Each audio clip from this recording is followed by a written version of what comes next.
లడఖ్లో రాష్ట్ర హోదా ఉద్యమం ఉధృతంగా మారింది. ఉదయం నుంచి ప్రశాంతంగా సాగిన నిరసనలు ఉన్నట్టుండి హింసకు దారితీశాయి. లడఖ్కు రాష్ట్ర హోదా ఇవ్వాలంటూ కొన్నేళ్లుగా డిమాండ్ వినిపిస్తుంది. ఈ డిమాండ్తో వాంగ్చుంగ్ నిరసన దీక్ష ప్రారంభించాడు. అయితే ఇవాళ ఈ ఉద్యమం ఉద్రిక్తతలు దారితీసింది. నిరసనలు చేపడుతున్న విద్యార్థులను పోలీసులు అడ్డుకునేందుకు ప్రయత్నించారు. దాంతో ఆందోళనలు హింసాత్మకంగా మారాయి. స్టూడెంట్స్ పోలీస్ బలగాలు వాహనాలపై రాళ్లు రువ్వారు. సిఆర్పీఎఫ్ వాహనంతో పాటు బీజేపీ కార్యాలయానికి నిప్పు పెట్టారు. ఈ ఘటనలో పలువురు విద్యార్థులు స్థానిక వ్యక్తులకి గాయాలయ్యాయి. అయితే విద్యార్థులు హింసకు పాల్పడడంతో పోలీసులు లాఠీ చార్జ్ జులిపించారు. దాంతో నిరసనలు మరింత టెన్షన్ పుట్టిస్తున్నాయి.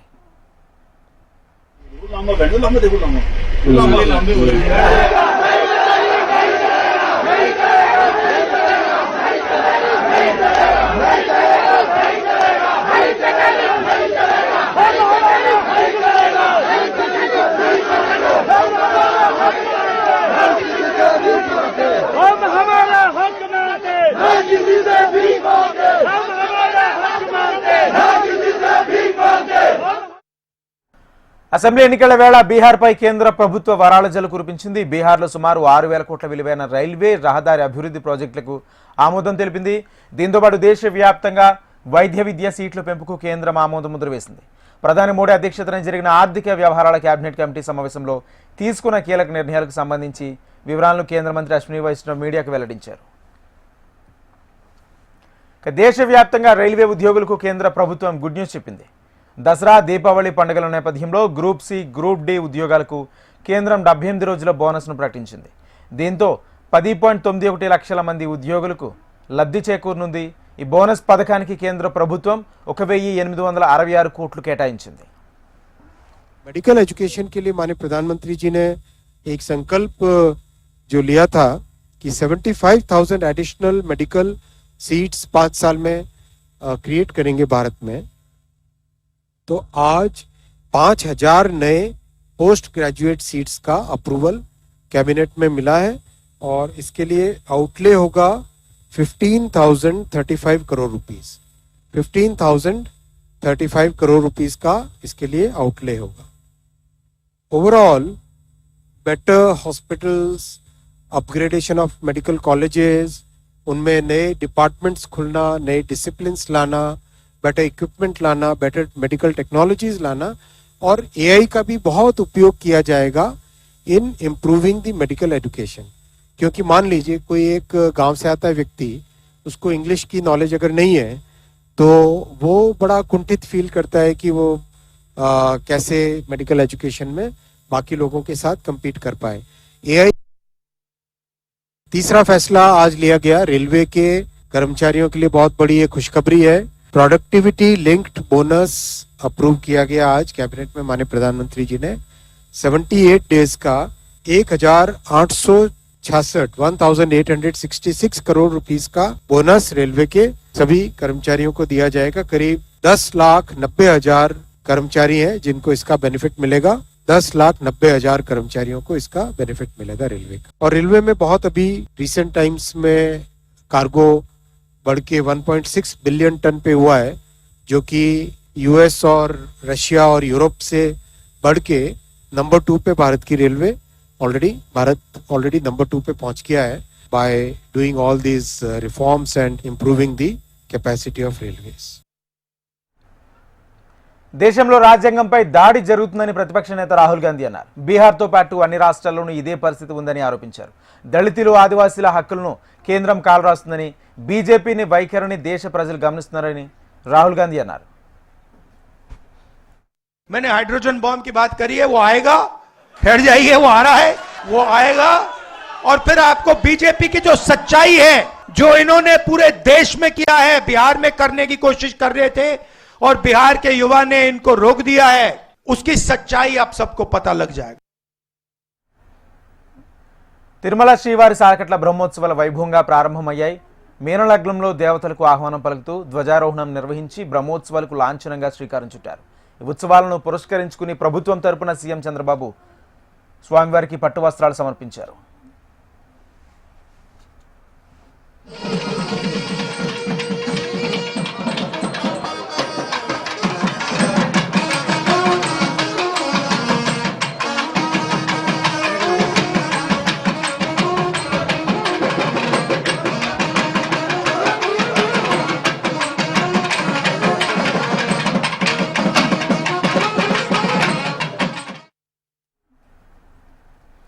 ఏపీలో ప్రజాప్రభుత్వం అధికారంలోకి వచ్చిన తర్వాత మెగా డిఎస్సి ఫైలుపైనే సీఎం చంద్రబాబు తొలి సంతకం చేశారని విద్యాశాఖ మంత్రి నారా లోకేష్ అన్నారు. 16,000 మందికి ఉపాధ్యాయ ఉద్యోగాలు రాబోతున్నాయన్నారు. గత ప్రభుత్వం ఒక్క డిఎస్సి నోటిఫికేషన్ సైతం ఇవ్వలేదని ఆక్షేపించారు. డిఎస్సి నోటిఫికేషన్ నుంచి సర్టిఫికేట్ వెరిఫికేషన్ వరకు ఎన్నో జాగ్రత్తలు తీసుకున్నామన్నారు. పకడ్బందీగా నోటిఫికేషన్ ఇవ్వడంతో 100 కేసులు వేసినా ఒక్క స్టే కూడా రాలేదన్నారు నారా లోకేష్. ప్రజాప్రభుత్వం అధికారంలోకి వచ్చిన తర్వాత గౌరవ ముఖ్యమంత్రి గారు చేసిన తొలి సంతకం మెగా డిఎస్సి అధ్యక్ష. 5 సంవత్సరాలు ఎక్కడ గత ప్రభుత్వం ఒక్క డిఎస్సి కూడా ఏర్పాటు చేయలేదు అధ్యక్ష. సుమారుగా 16,000 మంది ఉపాధ్యాయులతో మెగా డిఎస్సి మన ప్రభుత్వం ఏర్పాటు చేసిన అధ్యక్ష. ఇక్కడున్న గౌరవ సభ్యులందరి సహకారంతో 2025లో నోటిఫికేషన్ చేశాం, ఎగ్జామ్స్ నిర్వహించాం, సర్టిఫికేట్ వెరిఫికేషన్ చేశాం. రేపు ఉపాధ్యాయులందరికీ లెటర్స్, అపాయింట్మెంట్ లెటర్స్ మనం అందజేయబోతున్నాం అధ్యక్ష. ఇది చాలా గర్వకారణం. కూటమి ప్రభుత్వాన్ని తొలి విజయం ఇది. ఎందుకంటున్నానంటే ఎప్పుడు డిఎస్సి నోటిఫికేషన్ ఇస్తే స్టే వచ్చేది, లేదంటే ఇబ్బంది పెట్టేవారు అధ్యక్ష. ఇప్పటికీ సుమారు వైకాపా నాయకులు 100 కేసులు వేశారు అధ్యక్ష. దీన్ని 100 కేసెస్ వేశారు డిఎస్సి పైన. 80% డిఎస్సి ఆపాలి, జరగకూడదు అపాయింట్మెంట్ అని వాళ్ళు కేసులు వేశారు అధ్యక్ష. కానీ నోటిఫికేషన్ పకడ్బందీగా ఇచ్చాం కనుకనే ఎక్కడ ఒక్క స్టే కూడా రాలేదు. చాలా పారదర్శకంగా నడిపిస్తున్నాం అధ్యక్ష. ఏపీ శాసన మండలిలో మెడికల్ కాలేజీల అంశంపై హాట్గా చర్చ జరిగింది. గత ప్రభుత్వం 17 మెడికల్ కాలేజీలపై 1550 కోట్లు మాత్రమే ఖర్చు చేసి అన్ని మెడికల్ కాలేజీలు పూర్తి చేసిందని మంత్రి సత్యకుమార్ వ్యాఖ్యలకు ఎమ్మెల్సీ బొత్స కౌంటర్ ఇచ్చారు. పీపీపీ మోడ్లో పెట్టిన కళాశాలలు ఫెయిల్ అయ్యారన్నారు. ప్రభుత్వం ఆధ్వర్యంలో కళాశాలలకు ఉండే బాధ్యత ప్రైవేటీకరణ జరిగితే ఉండదన్నారు.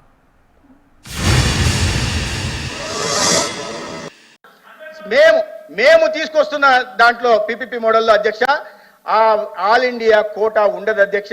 50% కన్వీనర్ కోటా ఏదైతే ఉందో అది పూర్తిగా ఈ రాష్ట్రంలోని వైద్య విద్యను అభ్యసించాలనుకునే మెరిట్ కలిగిన విద్యార్థులకి, పేద విద్యార్థులకు అందించడం కోసం సీట్లు తీసుకొచ్చాము అధ్యక్ష. 200 సీట్లు ఇంటేక్ ఉంటే 15 సీట్లు గత ప్రభుత్వం తెచ్చిన పాలసీ కన్నా ఎక్కువ తీసుకొచ్చే విధంగా ఇవాళ రాష్ట్రంలో ముఖ్యమంత్రి చంద్రబాబు నాయుడు గారు, ఉప ముఖ్యమంత్రి పవన్ కళ్యాణ్ గారు చేస్తున్నారు అధ్యక్ష. అవన్నీ అబద్ధాలు, అసత్యాలు చేయడంలో వీళ్ళని మించిన వాళ్ళు లేరు అధ్యక్ష. పీజీ సీట్లలో ఎన్ఆర్ఐ కోటాను తీసుకొచ్చి యూజీ సీట్లో మాట్లాడతాడు. తదా రాజా యథా ప్రజా. నాయకుడు ఆ రకంగా అవాస్తవాలు చెప్తుంటే వీళ్ళు నిజాలు వస్తాయని మనం అనుకోవడానికి లేదు. 57 లక్షలు అనేది పీజీలో ఎన్ఆర్ఐ కోట. యూజీలో మీరు తీసుకొచ్చింది 20 లక్షలు తీసుకొచ్చారు. యూజీలో తీసుకొచ్చింది అది కూడా మీరు తీసుకొచ్చిన Andhra Pradesh medical education research corporation ఏది ఉందో దాని ద్వారానే టారిఫ్ ఫిక్సేషన్ ఉంటుంది అధ్యక్ష. టారిఫ్ ఫిక్సేషన్ కూడా దాని ప్రకారమే ఉంటుంది. ఇక మీకు స్పష్టమైంది అధ్యక్ష, పేద విద్యార్థులకి వైద్య విద్యను అభ్యసించాలనుకున్న వారికి ఎటువంటి నష్టం లేకపోగా లాభం జరుగుతుంది. 2200 సీట్లు ఇంటేక్ వచ్చినప్పుడు 15 సీట్లు అదనంగా వస్తున్నాయి. కాబట్టి అక్కడ అర్థమైపోయింది. పబ్లిక్ ప్రైవేట్ పార్ట్నర్షిప్ మోడల్ అని చెప్పారు. ఏ రాష్ట్రాల్లో మరి మంత్రి గారు ఇంతకుముందు చెప్పినప్పుడు కానీ లేకపోతే ప్రెస్ మీట్లో కానీ ఏ రాష్ట్రాలు చెప్పి ఏ విధంగా ఫెయిల్ అయ్యేవారనే విషయాన్ని కూడా వారు చెప్పడం జరిగింది అధ్యక్ష. నేను దానికి పోను. ఎందుకంటే ప్రజా ఆరోగ్యం అనేది చాలా ముఖ్యమని అధ్యక్ష. ప్రజా ఆరోగ్యాన్ని వచ్చి మన తాలూకా బడ్జెట్తో డబ్బులతో కొనడం అనేది చాలా దురదృష్టం అధ్యక్ష, చాలా దురదృష్టం అధ్యక్ష. వారి తాలూకు ఎందుకంటే ఇందాక మీ సభ్యులు కూడా మాట్లాడారు, ప్రాణం తాలూకు విలువ, ప్రాణం తాలూకు ఖరీదు. ఆ విషయంలో ఎందుకు ఆరోగ్యానికి ప్రభుత్వ హాస్పిటల్, ప్రభుత్వ కళాశాలలు అంటే అక్కడ ఉన్న ప్రభుత్వానికి ప్రజలకు ఉన్న అథారిటీ ప్రైవేట్ మాల్లోకి వస్తూ ఉండదు అధ్యక్ష. ఏపీ మండలిలో విగ్రహాల ఏర్పాటుపై చర్చ తీవ్ర ఉద్రిక్తలు దారితీసింది. టీడీపీ సభ్యులు మాజీ సీఎం వైఎస్ రాజశేఖర రెడ్డిపై అభ్యంతరకర వ్యాఖ్యలు చేశారు. విపక్ష నేత బొత్స అభ్యంతరం వ్యక్తం చేశారు. మాజీ సీఎంను కించపరిచేలా మాట్లాడారని ఆరోపిస్తూ ఆయన సభ నుంచి వాకౌట్ చేసినట్లు ప్రకటించి బయటికి వెళ్లిపోయారు. రామారావు గారిని వైఎస్ రాజశేఖర రెడ్డి గారు ప్రత్యేకంగా రాజశేఖర గారు పేరెత్తి వారి విగ్రహాలు వచ్చి వారు జరుగుతుందని చెప్పి ఒక కక్ష పూర్తిగా మీరు చూసుకో విగ్రహాలు చూసుకోండి. కక్ష పూర్తిగా ఇది ఇక్కడ జరుగుతున్న ఈ చర్చకి ఇది సాంప్రదాయం కాదు అధ్యక్ష. ఇది మేము ప్రభుత్వానికి మేము చేస్తున్న చట్టవిరుద్ధమైన కార్యక్రమాలు చేయడానికి మేము దాన్ని సపోర్ట్ చేయడానికి మేము లేము. చట్ట ప్రకారం ఏం చేసినా మాకు అభ్యంతరం లేదు. కానీ వారు పేరెత్తి వారిని కించపరిచేటట్లు అవమానపరిచేటట్లు ఈ సభ్యులు అడుగుతుంది కానీ మంత్రి గారు తెలుసు కాబట్టి దీనికి నిరసనగా మేము వాకౌట్ చేస్తాం. మీరు ఏం చేస్తారో తెలుసుకునే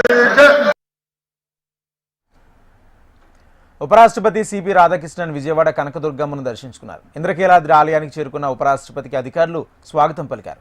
ఇంద్రకీలాద్రి అమ్మవారిని ఉపరాష్ట్రపతి కుటుంబ సమేతంగా దర్శించుకున్నారు. అమ్మవారి దర్శనానంతరం వేద పండితులు వేద ఆశీర్వచనం పొందారు. తర్వాత అమ్మవారి లడ్డూ ప్రసాదాన్ని చిత్రపటాన్ని ఉపరాష్ట్రపతి సిపి రాధాకృష్ణన్కు ఆలయ ఈవో అందజేశారు. I am in the Kanakadurga temple that goddess will bless all of us with every wealth, every health and every happiness. And I am sure Andhra Pradesh will develop and Andhra Pradesh will attain a tremendous growth so that the people of Andhra Pradesh will be always with prosperity. That is my prayer today at the feet of the goddess, and I wish you all once again a very happy Navaratri. Vijayawada is one of the most progressing city in the whole of the country. It is the fastest growing city, and I wish you all a better growth every time. When you see the goddess Kanakadurga ji, it is ప్రతి మనిషికి జీవితంలో తృప్తి ఇంటి నిర్మాణంతోనే వస్తుందని మంత్రి పొంగులేటి శ్రీనివాసరెడ్డి అన్నారు. గత BRS ప్రభుత్వం పేదలకు ఇల్లు ఇవ్వలేదని విమర్శించారు. పేదలకు ఇల్లు కట్టిస్తే కమిషన్ రాదని, కమిషన్ కోసమే కాళేశ్వరం ప్రాజెక్ట్ కట్టారని ఆరోపించారు. ప్రతి నియోజకవర్గానికి 3,500 ఇళ్లు మంజూరు చేస్తూ రాష్ట్రంలో 4,50,000 ఇళ్లు కట్టిస్తున్నామన్నారు. ఎన్నికల్లో ఇచ్చిన అన్ని హామీలను అమలు చేస్తున్నామని, రాష్ట్రంలో 11 లక్షల మందికి రేషన్ కార్డులను అందించామని వెల్లడించారు. ఖమ్మం జిల్లా ఆరింపుల్లో ఇందిరమ్మ ఇళ్లను మంత్రి పొంగులేటి ప్రారంభించారు. ఏవైతే హామీలు ఇచ్చామో ఇచ్చిన హామీలలో ఈ ఇందిరమ్మ ఇళ్ల కార్యక్రమం ప్రతిష్టాత్మకంగా పేదోడి కళ నెరవేరే దాంట్లో భాగంగా ఇల్లంటే ఏదో పునాదులు తీసి 4 ఇనుప సువ్వలు పెట్టి ఒక గంపడ కంకర, ఒక గంపడ ఇసుక, ఒక అరకట్ట సిమెంట్ వేసి కడితే ఇల్లు కాదు. ఒక 100 ఇటుకలు పెట్టి పేర్చి 2 దారబంధాలు పెట్టినంత మాత్రంలో అది ఇల్లు అయిపోదు. ఇల్లుకి అర్థం పేదవాడి ఆత్మ గౌరవం, పేదవాడికి ఒక భరోసా, పేదవాడికి ఒక స్థైర్యం, ధైర్యం. ఆ ఇల్లు ఇవ్వాలని, ఆ పేదోడి భరోసాని భుజము తట్టి మేల్కొల్పాలని ఆనాటి ప్రభుత్వులకి కనీసం జ్ఞానం లేదు. నిజంగా ఆ 10 సంవత్సరాలలో సంవత్సరానికి 1,00,000 ఇళ్ళు పేదోళ్ళకి కట్టించుంటే ఆ 10 సంవత్సరాలలో ఆనాటి తెలంగాణ, ధనిక తెలంగాణ రాష్ట్రంలో రాష్ట్ర వ్యాప్తంగా ఒక 10 లక్షల ఇళ్లు కట్టించి ఉండేవాళ్ళు. హైదరాబాద్లో 24 గంటల్లో పడాల్సిన వర్షం 24 నిమిషాల్లోనే నమోదు కావడంతో ఇబ్బంది కలుగుతుందని మంత్రి పొన్నం ప్రభాకర్ అన్నారు. గత ప్రభుత్వం హైదరాబాద్ను నిర్లక్ష్యం చేసిందని ఆరోపించారు. చెత్తను ప్రజలు డ్రైన్లో పడేయొద్దని మంత్రి పొన్నం కోరారు. కృష్ణానగర్లో వరద సమస్యను పరిష్కరించి భవిష్యత్తులో ఎలాంటి సమస్యలు రాకుండా గ్రౌండ్ డ్రైనేజ్ నిర్మాణం పూర్తి చేస్తామని హామీ ఇచ్చారు. ఉపాధి నిమిత్తం హైదరాబాద్ వచ్చే వారికి ప్రజాపాలన ప్రభుత్వంలో అన్ని సౌకర్యాలు కల్పిస్తామని మంత్రి పొన్నం అన్నారు. వర్షాలతోటి రోజు 24 గంటల్లో పడాల్సిన వర్షం 24 నిమిషాల్లో పడుతున్న సందర్భంగా ఇబ్బంది కలుగుతుంది. కానీ దీనికి అంతా గత 10 సంవత్సరాలుగా ఉమ్మడి రాష్ట్రం నుంచి వేరుపడ్డ తర్వాత జరగాల్సిన హైదరాబాద్ అభివృద్ధి జరగకపోవడం వల్ల ఆనాడు ఏ ఆకాంక్ష కొరకైతే తెలంగాణ కోసం కొట్లాడుకున్నామో, తెలంగాణ వచ్చిన తర్వాత రాజధాని అయిన హైదరాబాద్లో ఉన్నటువంటి పరిస్థితులు చూస్తే దురదృష్టకరం. అందుకే ఇప్పుడు హైదరాబాద్ ఇన్ఛార్జ్ మంత్రిగా సహచార మంత్రులు అందరూ, డాక్టర్ వివేక్ గారు, మిగతా అందరూ కూడా కలిసి హైదరాబాద్ నగరం మొత్తంగా ఉన్నటువంటి ఇటువంటి సమస్యల్ని పరిష్కరించే దిశలో కార్యక్రమం కొనసాగుతుంది. ఈ కృష్ణానగర్ లోపల గతంలో వచ్చినటువంటి చూసాం, మొత్తం ఓవర్ఫ్లో అయి రోడ్ల మీద నడిచేటువంటి పరిస్థితి లేదు. జిహెచ్ఎంసీ తరఫున, అదేవిధంగా వాటర్ బోర్డు తరఫున, అదేవిధంగా హెడర్ తరఫున ఇక్కడికి వచ్చి వాటిని ఏ విధంగా రివైవ్ చేయాలి, ప్రజలకు ఇబ్బంది లేకుండా డ్రైనేజ్ కానీ అన్ని వాటర్ అంతా కూడా వాటర్ ఫ్లో, వర్షం వాటర్ కూడా ఎన్నుకోవడానికి మళ్ళీ ఒక ప్లాన్ ఆఫ్ యాక్షన్ చేస్తా ఉన్నాం. ఎక్కడైతే ఎల్ షేప్లో మొత్తంగా వాటర్ డ్యామేజ్ అవుతుందో ఓపెన్ డ్రైన్స్లో కానీ అండర్ డ్రైన్స్లో కానీ పూర్తిగా ఇబ్బంది అవుతుంది. ఇదే సందర్భంలో ప్రజలందరూ కూడా కోరుతా ఉన్నాం, వాళ్ళకు సంబంధించిన పనికిరాని వస్తువులన్నీ వేరే ఎక్కడన్నా వేస్తే బాగుంటుంది కానీ తీసుకుపోయి డ్రైన్లో వేయడం వల్ల కవర్డ్ డ్రైన్ లోపల జామ్ అయి వాటర్ ఓవర్ఫ్లో అవుతుంది. దయచేసి అర్థం చేసుకోవాలని కూడా ప్రజలు కోరుతున్నారు. తెలంగాణ వ్యాప్తంగా బతుకమ్మ సంబరాలు ఘనంగా నిర్వహించుకున్నారు. బీఆర్ఎస్ ఆధ్వర్యంలో హైదరాబాద్ పీపుల్స్ ప్లాజాలో జరిపిన వేడుకలకు మహిళలు భారీగా తరలిరాగా ముఖ్య అతిథిగా కేటీఆర్ హాజరయ్యారు. రంగురంగుల పూలతో బతుకమ్మలను పేర్చి పాటలు పాడుకుంటూ తెలంగాణ సంస్కృతిని చాటి తిప్పారు.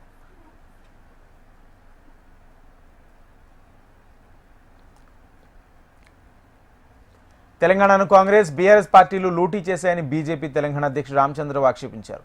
రాష్ట్ర పదాధికారుల సమావేశంలో ఆయన పాల్గొని రాష్ట్ర ప్రభుత్వంపై విమర్శలు గుప్పించారు. బీజేపీ వల్లనే తెలంగాణ బిల్లు పార్లమెంట్లో ఆమోదం పొందిందని గుర్తు చేశారు. తెలంగాణ రాష్ట్ర ఏర్పాటు నుంచి గ్రూప్ 1 నియామకాలు జరగలేదని మండిపడ్డారు. జీఎస్టీ వల్ల గ్రామీణ ప్రాంతాల ప్రజలకు మేలు జరుగుతుందని తెలిపారు. మహిళలకైతే చెప్పడానికి రక్షణ లేకుండా పోయింది. అనేక సంఘటనలు చూస్తా ఉన్నాం.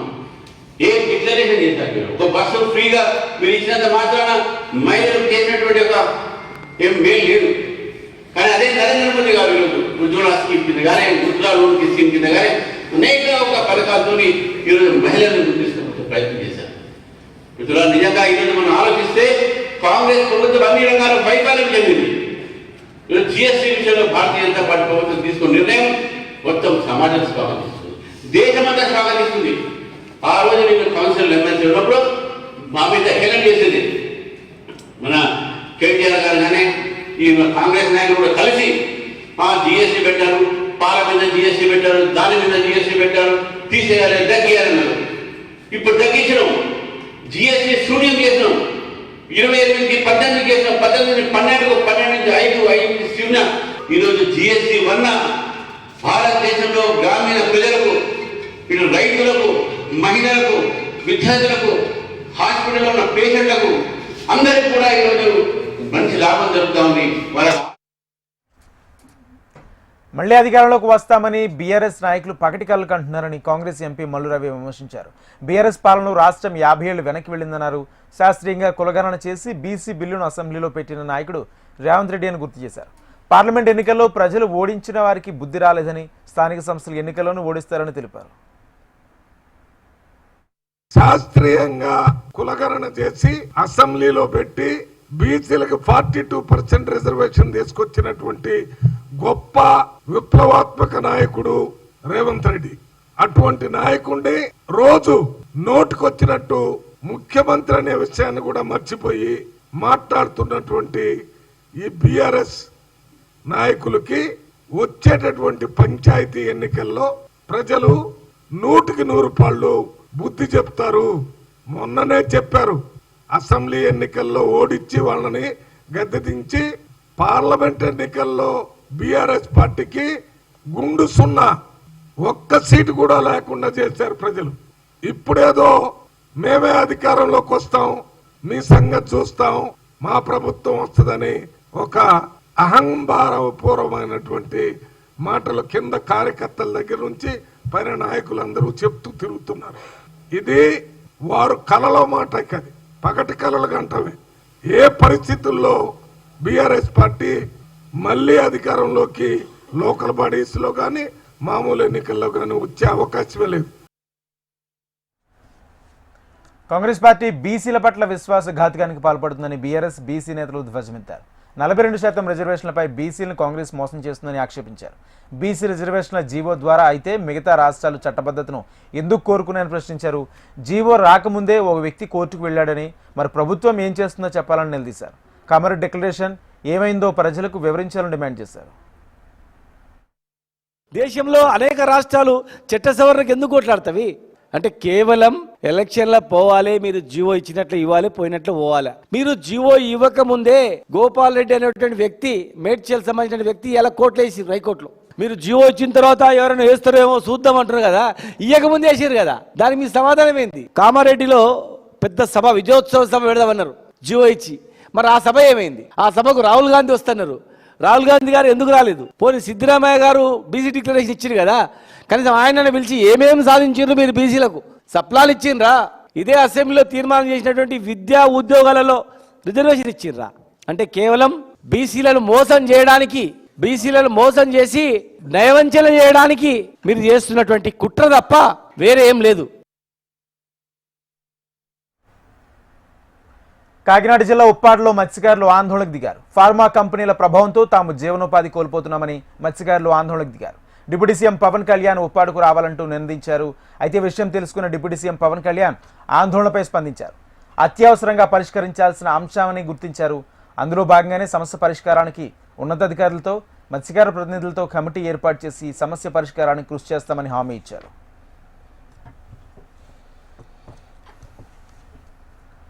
మత్స్యకారుల సమస్యను పరిగణలోకి తీసుకుని పరిష్కార మార్గాలు అన్వేషించాలని అధికారులను ఆదేశించినట్లు తెలిపారు. ప్రస్తుతం అసెంబ్లీ సమావేశాలు ఉన్నందున వ్యక్తిగతంగా వచ్చి మత్స్యకారులతో మాట్లాడలేకపోతున్నట్లు తెలిపారు. సమస్యను సీఎం దృష్టికి తీసుకువెళ్లి ఉప్పాడ మత్స్యకారుల సమస్యను పరిష్కరిస్తామన్నారు. ఉప్పాడ మత్స్యకారుల సమస్యలు నా దృష్టిలో ఉన్నాయి. ఫార్మాస్యూటికల్ పరిశ్రమల ప్రభావం వల్ల తమ జీవనోపాధి మీద ఆధారపడుతున్న ప్రభావాలను గురించి ఉప్పాడ ప్రాంత మత్స్యకారులు వ్యక్తపరిచిన ఆందోళనలు, వారి సమస్యలు నా దృష్టిలో ఉన్నాయి. ప్రస్తుత పరిస్థితుల మూలంగా మత్స్యకార కుటుంబాలు ఎదుర్కొంటున్న కష్టాలు ఏ విధంగా ఉన్నాయో అర్థం చేసుకోగలను. ప్రస్తుతం నేను శాసనసభ సమావేశాల కారణంగా వ్యక్తిగతంగా వచ్చి మత్స్యకారులతో నేరుగా చర్చించలేకపోతున్నాను. అయితే వారి సమస్యల పరిష్కారం కోసం మొన్న సోమవారం నుంచి జిల్లా, రాష్ట్ర స్థాయి అధికారులతో చర్చిస్తున్నాం. కంటిన్యూస్గా ఛత్తీస్గఢ్లో మావోయిస్టుల పార్టీకి ఊహించని ఎదురుదెబ్బ తగిలింది. వరుస ఎన్కౌంటర్లతో పాటు మావోయిస్టు పార్టీలో చీలికలు, విభేదాల కారణంగా అనేక మంది తమ ప్రాణాలు కాపాడుకోవడం కోసం ఉద్యమాన్ని వీడుతున్నారు. ఆయుధాలు వదిలేసి జనజీవన స్రవంతిలో చేరుతున్నారు. ఈ క్రమంలో ఈరోజు దంతేవాడ జిల్లాలో 71 మంది మావోయిస్టుల పార్టీ సభ్యులు పోలీసులు ఎదుట లొంగిపోయారు. దీంతో నక్సల్స్ ఉద్యమానికి ఇది పరాజయంగా మారింది. ఇక లొంగిపోయిన 71 మంది మావోయిస్టులు 30 మంది సభ్యులపై 6.4 మిలియన్ల రివార్డులున్నట్లు పోలీసులు వెల్లడించారు. వీరంతా గతంలో అనేక ప్రభుత్వ వ్యతిరేక విధ్వంసక సంఘటనలో ప్రత్యక్షంగా పాల్గొన్నట్లు తెలిపారు.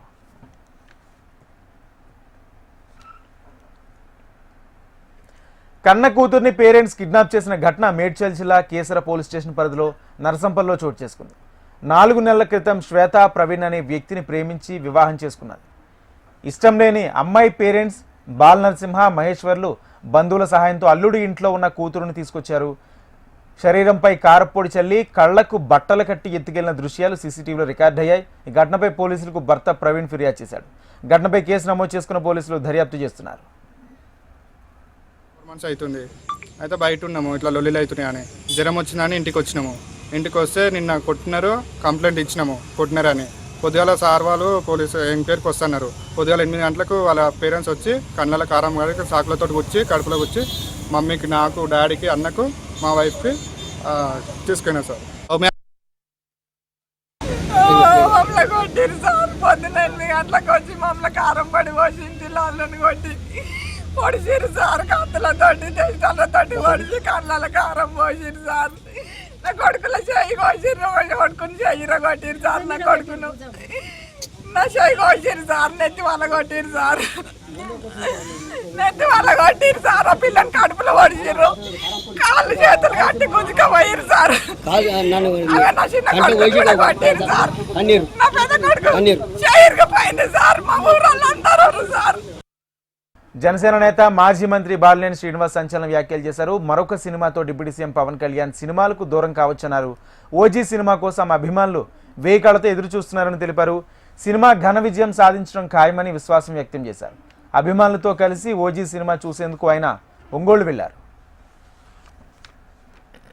ఈరోజు రాత్రికి అందరూ కూడా ఆంధ్ర రాష్ట్రం అంతా కూడా ఓజీ సినిమా కోసం ఎదురు చూస్తున్న పరిస్థితులు ఉన్నాయి. ఈరోజు రాత్రికి బెనిఫిట్ షో కూడా 10 గంటలకి స్టార్ట్ అవుతుంది. మరి అందరూ కూడా వేచి చూస్తున్నాం, ఎప్పుడు 10 అవుతుందా సినిమా చూడాలని చెప్పి అందరూ కూడా మరి ఇంకా ఫ్యాన్స్, పవన్ కళ్యాణ్ గారి ఫ్యాన్స్ ఎదురు చూస్తూ ఉన్నారు. ఖచ్చితంగా ఇది సూపర్ హిట్ అవుతుందని చెప్పి అందరూ కూడా ఆశిస్తున్నారని కూడా తెలియజేస్తారు.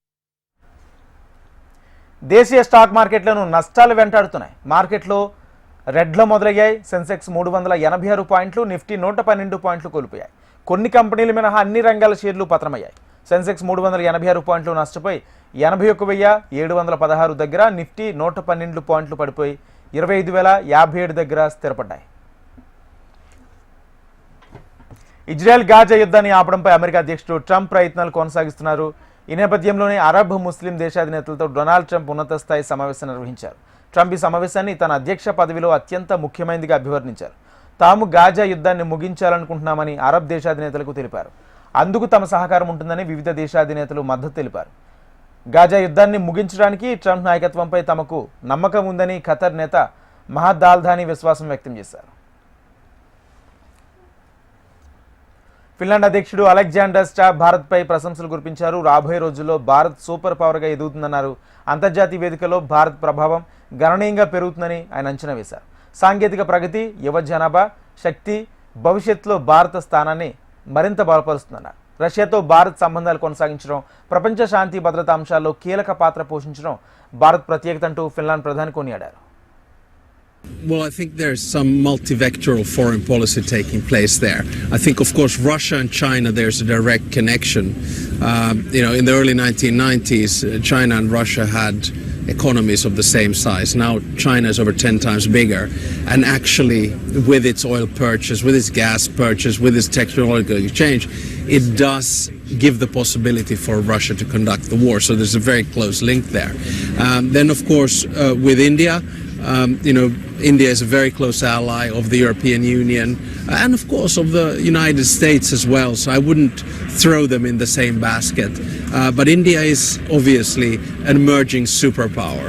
It's got demography, it's got economy on its side. And I always argue that it's very important for the West to engage India, work with. బ్యాంకాక్లో ఒక రోడ్డుపై భారీ గొంతు ఏర్పడింది. ఒక ఆసుపత్రి ఎదుట 30 మీటర్ల పొడవున 15 మీటర్ల లోతు వరకు రోడ్డు ఒకసారిగా కుంగిపోయింది. మట్టి కుంగి ప్రమాదం జరిగి ఉంటుందని భావిస్తున్నారు.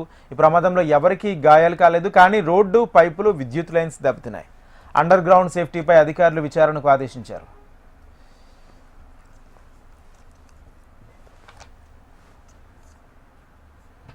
ఇవి bulletin updates. Keep watching HM.